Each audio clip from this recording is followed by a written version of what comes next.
today I'm going to be doing quite a bit of videos. I actually need to get myself going. It's been one of those mornings. You can see how bad I look, how bad I feel. Whew. Whew. Let's turn on the light. So, today is a lovely vlog of no makeup and funky hair. In fact, let me put my hair up right now. And I'm looking into the camera, but I need to really put it out here. Hi, how you doing? Yes. Pink bathrobe moment. Let me tell you, and some coffee. Pregnancy day, for real. I'm actually working on a vlog right now. Let me see if I can show you guys that loveliness. Do you see it? Can you see what I am doing?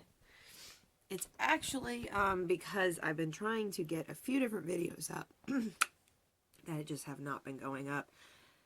So here's the big attempt on this lovely Sunday before my lovely friend comes into town and I get too overwhelmed to do anything. So trying to get up to speed with a few videos. Thank you guys for all the awesome comments in regards to the baby's room and getting things going. It will happen eventually. Let me put my hair up. Hold on. Hang on, I'm gonna put you down.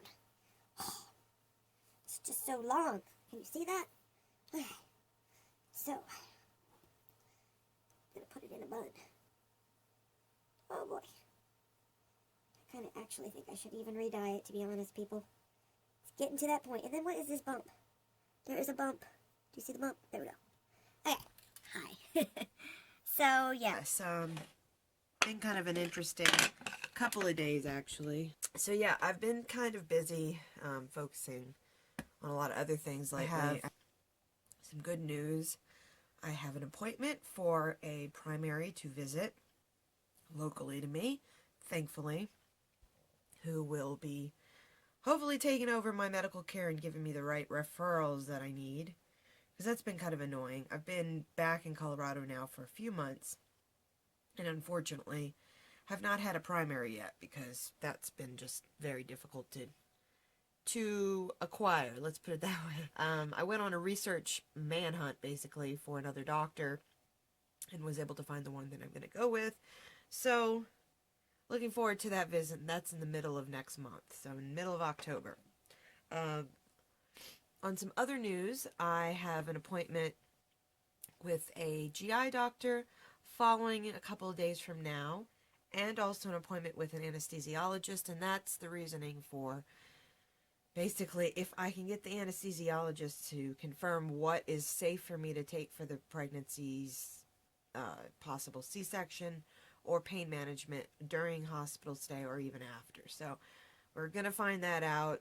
It'll help to know with my records. They're actually on their way, thankfully. I did get a hold of all of my doctors except my GI doctor and a spinal doctor. I do need to get a hold of on Monday. But basically those two doctors, thankfully, potentially will be OB, my pain doctor, and my primary are sending me all of my records by mail, thankfully, so I can hand them over to the new doctors and not say, hey, you don't have my records, how are you supposed to treat me? Because that's pretty much where we're at right now. I've been dealing with doctors for now, I would say about 2 months, not quite that long, but I've been relocated for 4 months, almost 5 months pregnant now. There was like a 2-month period before I moved, so trying to get myself back up to speed is a little difficult when I had such a rapport with the doctors I did, but then I had a lot of issues with all the doctors I did in California. So if you guys have been watching for a while, you know what I'm talking about. It's like they do baby steps. The weirdest thing I have noticed about the doctors in Colorado versus California is that they actually return your call. Like, really? You request for a doctor to get an appointment and the nurses or the office staff call you back. Sometimes the same day, sometimes within minutes of the referral, which is just incredible. And I don't think it's like a lack of people having patients. I really do believe it's about patient care, which is kind of incredible to me. I just didn't know that existed. I lived here in the 90s, and I dealt with doctors in the 90s, and they were just like California. So when I was dealing with all the hurdles in California, honestly, Seriously, it didn't surprise me. It was just frustrating. So to be at this point finally where I feel like, okay, so things are starting to make a little bit more progress is awesome. And being that, you know, it's all about safety for me and the baby, that's why we're doing all these extra preliminary um, specialist appointments until the baby comes. There's a reason, there's a good reason, and that's just to prepare for the what ifs, the what possible things could be astray while I deliver. So I have 3 doctors right now, and I haven't explained this yet, but I'm going to try to explain it the best I can.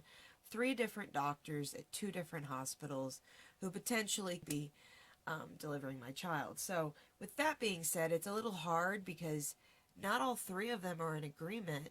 Actually, all 3 of them are in different opinions about each other's birth plan to do for this child. So because I'm dealing with a liver disorder and because it's a blood-to-blood contact situation, we're not really sure how safe the circumstances could end up being, if I'm going to be hemorrhaging during delivery, so they have to do a C-section, or if I'm going to be perfectly fine, and why are we scheduling a C-section, you know?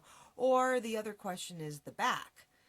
Okay, you have a 47-degree curve. It's fused, which means the bone in between is fused. I'll try to slice a picture in here.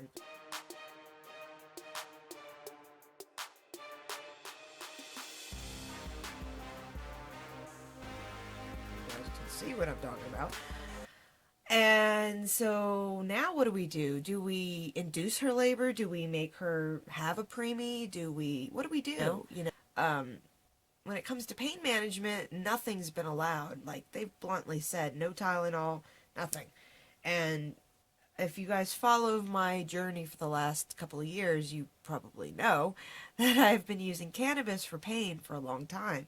Well, I can't disclose anything here, and I won't. And that is because of the laws. I give a crap about CPS, and I don't really want to be dealing with any of that drama. So it's a very stressful time for me because I feel like as a patient, as a cannabis patient, and as a parent-to-be, there are very few answers when it comes to what's the birth plan and how are we going to make all this work. It's a little scary. So to have the support that I have recently, from friends and family and whatnot in regards to where I'm coming from with all this pregnancy, it's been a blessing. But to not be able to document very much, it's because I haven't had many answers lately, people. So I'm trying to get back up to speed with my vlogs and share as much as I possibly can. But it's been really hard because I haven't been feeling that great. But I'm trying to push myself more to get a little more nitty-gritty with the real details of what's been going on. And there's so much that it's a limit to where I can really show my emotions, because I don't know if it's hormonal or if it's just circumstantial or what, but there's so much going on in the background I wish I could share with you guys. I just can't. So thank you for all the support when you guys leave comments and have sent, you know, anything, any love at all. Thank you so much, because it is really helping me get through this whole process of wow. You know, I mean, I think the hardest thing that I think about as a vlogger, and been vlogging for the last 3 years, sharing my life and the ups and downs and the nitty gritty of the not so great things, is that I didn't know if I was going to have kids. And a lot of what I was documenting, I mean, frankly, how do I put this?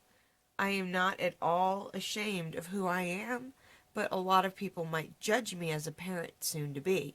So even down to my icon, if you guys are looking in the corner somewhere over here, I think it's over there, but this video could flip when I save it.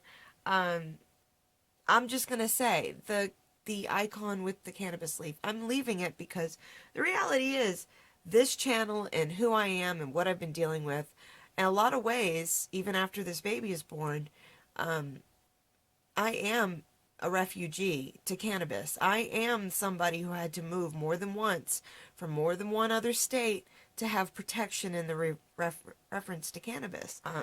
You know, if I leave the state with my medicine, there's a potential federal risk. I'm breaking laws. that's ridiculous. I can't really visit my family without being in pain. I can't really go to uh, Louisiana or California to visit friends and family without being in pain. Which is ridiculous. Now, I am a patient of California in the sense that my license is very, very active, and I would still use it if I was there. But it's just a circumstance that if I wasn't pregnant, obviously, I'd still be doing the activism work that I'm doing now, which is sharing the truth that, unfortunately there's a strange bias right now with, or a strange balance, let's say right now with cannabis and parents. I mean, even in Colorado, it's a legal state, but there are so many restrictions, and even comes to, is it even, legitimate for, a mother, our mothers receiving the same rights as non-mothers or non-parents, let's put it that way, in reference to cannabis. It's almost like medication. I don't know a single parent out there that hands their child a joint and says, smoke up. I don't know any parents that do that, at least in regards to children, okay?